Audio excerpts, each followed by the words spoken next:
ಎಲ್ಲರಿಗೂ ನಮಸ್ಕಾರ. ಮತ್ತೆ ನಮ್ಮ ಚಾನಲ್ಗೆ ಸ್ವಾಗತ. ನಾನು ನಿಮ್ಮ ರಾಜ್. ನಾನು ಇವತ್ತು ನಿಮಗೆ ಮೂವಿ ಸಜೆಷನ್ ಮಾಡ್ತೀನಿ ಮತ್ತು ಒಂದು ರಿವ್ಯೂ ಕೊಡೋಕ್ಕೆ ಬಂದಿದ್ದೀನಿ. ಈ ಮೂವಿ 2019ರ ಚೀನಿ ಅನಿಮೇಟೆಡ್ ಬ್ಲಾಕ್ಬಸ್ಟರ್ ಸಿನಿಮಾ. ಅದು ನೇಜಾ. ಇದು ಚೀನಾದ ಅನಿಮೇಷನ್ ಮೂವಿ. ಈ ಸಿನಿಮಾದ ಟಾಪ್ ಅನಿಮೇಷನ್. ಹಾಗೆ ಒಂದು ಒಳ್ಳೆ ಕತೆ, ಒಂದೊಳ್ಳೆ ಸೆಂಟಿಮೆಂಟ್, ಒಂದೊಳ್ಳೆ ಸ್ಟೋರಿ ಅನಿಮೇಷನ್ ಮೂವಿ ಹುಡುಕ್ತಿದ್ರೆ ಹಾಗಾದರೆ ಇದು ನಿಮಗೆ ಅನ್ವಯಿಸುತ್ತದೆ. ತಪ್ಪದೆ ಈ ವಿಡಿಯೋ ಕೊನೆವರೆಗೂ ನೋಡಿ. ಇಷ್ಟ ಆದರೆ ಲೈಕ್ ಮಾಡಿ, ಶೇರ್ ಮಾಡಿ ಮತ್ತು ನಮ್ಮ ಚಾನಲನ್ನು ಸಬ್ಸ್ಕ್ರೈಬ್ ಮಾಡೋದು ಮರೆಯಬೇಡಿ. ಈ ಕತೆ ಹೇಗೆ ಶುರುವಾಗುತ್ತದೆ ಎಂದರೆ, ಕತೆ ಒಂದು ಭಾರಿ ಸ್ಫೋಟದಿಂದ ಪ್ರಾರಂಭವಾಗುತ್ತದೆ.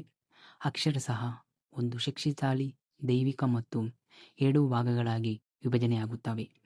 ಒಂದು ಆತ್ಮ, ಮತ್ತೊಂದು ರಾಕ್ಷಸ.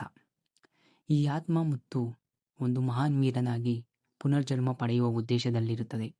ಆದರೆ ಒಂದು ಕುತಂತ್ರದಿಂದ ಆ ರಾಕ್ಷಸ ಮತ್ತು ನಮ್ಮ ನಾಯಕನಾದ ನೇಜಾನಿಗೆ ಬರುತ್ತದೆ.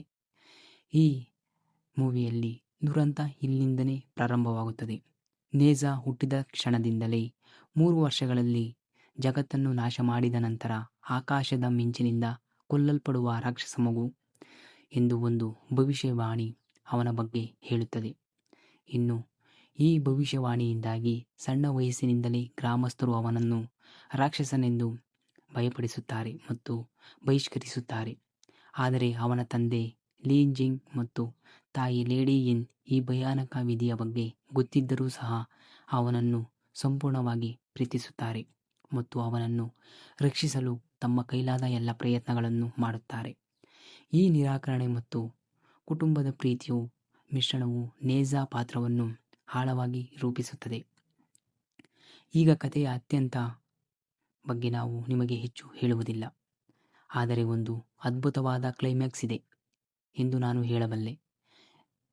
3 ವರ್ಷಗಳ ಗಡುವು ಸಮೀಪದಲ್ಲಿರುವಂತೆ ನೇಜಾ ತನ್ನ ಹಣೆಬರಹವನ್ನು ನೇರವಾಗಿ ಎದುರಿಸಬೇಕಾಗುತ್ತದೆ. ಈ ಹಂತದಲ್ಲಿ ಅವನು ಕೇವಲ ರಾಕ್ಷಸನಾಗಿ ಉಳಿಯದೆ ತನ್ನದೇ ಆದ ಮಾರ್ಗವನ್ನು ಆರಿಸುವ ನಾಯಕನಾಗಿ ಹೊರಹೊಮ್ಮುತ್ತಾನೆ. ಅವನು ತನ್ನ ವಿರುದ್ಧ ಪಿತೂರಿ ಮಾಡಿದ ಡ್ರ್ಯಾಗನ್ ರಾಜಕುಮಾರ ಅಯೋಬಿಂಗ್ ಅನ್ನು ಎದುರಿಸುತ್ತಾನೆ. ಅಂತಿಮ ಭಾಗವು ಅದ್ಭುತ ದೃಶ್ಯಗಳಿಂದ ತುಂಬಿದೆ. ಇಲ್ಲಿ ನೇಜಾ ತನ್ನ ವಿಧಿಯನ್ನು ಧಿಕ್ಕರಿಸಿ ತಾನು ಸರಿ ಎಂದು ನಂಬಿದ್ದಕ್ಕಾಗಿ ಹೋರಾಡುತ್ತಾನೆ. ಇನ್ನು ಈ ಚಿತ್ರದಲ್ಲಿ ನಮಗೆ ಇಷ್ಟವಾಗುವ ಪ್ಲಸ್ ಪಾಯಿಂಟ್ ಏನೆಂದರೆ, ಇಲ್ಲಿ ಮನಮುಟ್ಟುವ ಕತೆ, ಅನ್ಯಾಯದ ವಿಧಿಯ ವಿರುದ್ಧ ಹೋರಾಡುವ ಕತೆ ಸಾರ್ವತ್ರಿಕವಾಗಿದೆ. ಚಿತ್ರವು ಸ್ವಯಂ ಸ್ವೀಕಾರ ಮತ್ತು ಪೋಷಕರ ಪ್ರೀತಿಯ ಬಗ್ಗೆ ಸುಂದರವಾಗಿ ಹೇಳುತ್ತದೆ. ನೇಜಾ ಮತ್ತು ಅವನ ಹೆತ್ತವರ ನಡುವಿನ ಸಂಬಂಧ, ವಿಶೇಷವಾಗಿ ತಂದೆಯೊಂದಿಗೆ, ನಿಜಕ್ಕೂ ಮನಮುಟ್ಟುವಂತಿದೆ. ಇನ್ನು ಅದ್ಭುತ ಅನಿಮೇಷನ್ ಕ್ರಿಯೇಷನ್, ಅದ್ಭುತಗಳು ದೃಶ್ಯಗಳು ಬೇರೆಯದೇ ಹಂತದಲ್ಲಿದೆ. ಇನ್ನು CGI ತುಂಬ ಅದ್ಭುತವಾಗಿದ್ದು ಇದು ಕೆಲವು ಅತ್ಯುತ್ತಮ ಹಾಲಿವುಡ್ ಅನಿಮೇಷನ್ ಚಿತ್ರಗಳಿಗೂ ಸ್ಪರ್ಧೆ ನೀಡುತ್ತದೆ. ಆಕ್ಷನ್ ದೃಶ್ಯಗಳು ಶಕ್ತಿಯುತವಾಗಿವೆ ಮತ್ತು ಚೀನಿ ಸಂಪ್ರದಾಯದ ಕಲೆ ಮತ್ತು ಆಧುನಿಕ ಶೈಲಿಯ ಸಂಯೋಜನೆ ಕಣ್ಣಿಗೆ ಹಬ್ಬವಾಗಿದೆ. ಇನ್ನು ಒಂದು ಚೇಷ್ಟೆಯ ಮಗುವಿನಿಂದ ತನ್ನನ್ನು ತ್ಯಾಗ ಮಾಡುವ ನಾಯಕನಾಗಿ ನೇಜಾ ಪ್ರಯಾಣ ನಿಜಕ್ಕೂ ಅದ್ಭುತಶಾಲಿಯಾಗಿದೆ. ಈ ಚಿತ್ರವು ಅವನ ಕೆಟ್ಟ ಬದಿಗಳನ್ನು ತೋರಿಸುವ ಹಿಂಜರಿಯುವುದಿಲ್ಲ, ಹಾಗಾಗಿ ಅವನ ಅಂತಿಮ ಪರಿವರ್ತನೆ ಹೆಚ್ಚು ಸ್ಪಷ್ಟವಾಗಿ ಮತ್ತು ಮನಸ್ಸಿಗೆ ಅರ್ಥವಾಗುತ್ತದೆ.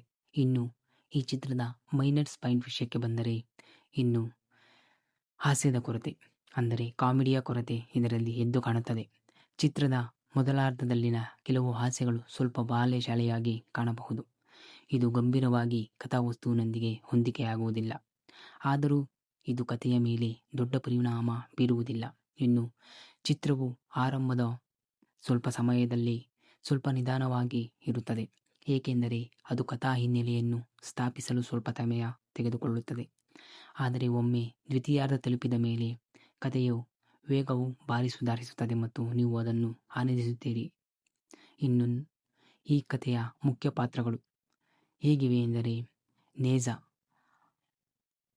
ನಮ್ಮ ನಾಯಕ ಶಕ್ತಿಶಾಲಿ ಮತ್ತು ತಪ್ಪಾಗಿ ಅರ್ಥೈಸಿಕೊಂಡ ರಾಕ್ಷಸ ಮಗು ಪಾತ್ರದಲ್ಲಿ ಮಾಡಿದ್ದಾರೆ. ಇನ್ನು ಲೀ ಜಿಂಗ್ ಮತ್ತು ಲೇಡಿ ಯಿನ್ ನೇಯಾ ಅವರ ಪ್ರೀತಿಯ ತಂದೆ ತಾಯಿಯ ಪಾತ್ರದಲ್ಲಿ ಮಾಡಿದ್ದಾರೆ. ಇನ್ನು ಅಯೋಬಿಂಗ್ ಆತ್ಮ ಮುತ್ತು ಆಗಿ ಪುನರ್ಜನ್ಮ ಪಡೆದ ಡ್ರ್ಯಾಗನ್ ರಾಜಕುಮಾರ. ಇನ್ನು ತೈಯಿ ಜೆನ್ರನ್ ನೇಜಾ ಅವರ ಕುಡುಕ ಮತ್ತು ತಮಾಷೆಯ ಯಜಮಾನ. ಇನ್ನು ಶೆಂಗ್ ಗುಂಗ್ ಬಾವೋ ನೇಜಾ ವಿಧಿಯ ದುರದೃಷ್ಟಕ್ಕೆ ಕಾರಣವಾದ ದುಷ್ಟ ಮರ. ಇನ್ನು ಹಾಗಾದರೆ ನಾನು ಹೇಳುವ ಈ ರಿವ್ಯೂಗಿನ ಮುಂಚೆ ಈ ಸಿನಿಮಾ ನಿಮಗೆ ಇಷ್ಟವಾಯಿತೆ ನೀವು ನೋಡಿದ್ದರೆ? ಹಾಗಾದರೆ ಅದರ ಅಭಿಪ್ರಾಯವನ್ನು ಕೆಳಗಿನ ಕಮೆಂಟ್ ಬಾಕ್ಸ್ನಲ್ಲಿ ತಿಳಿಸಿ.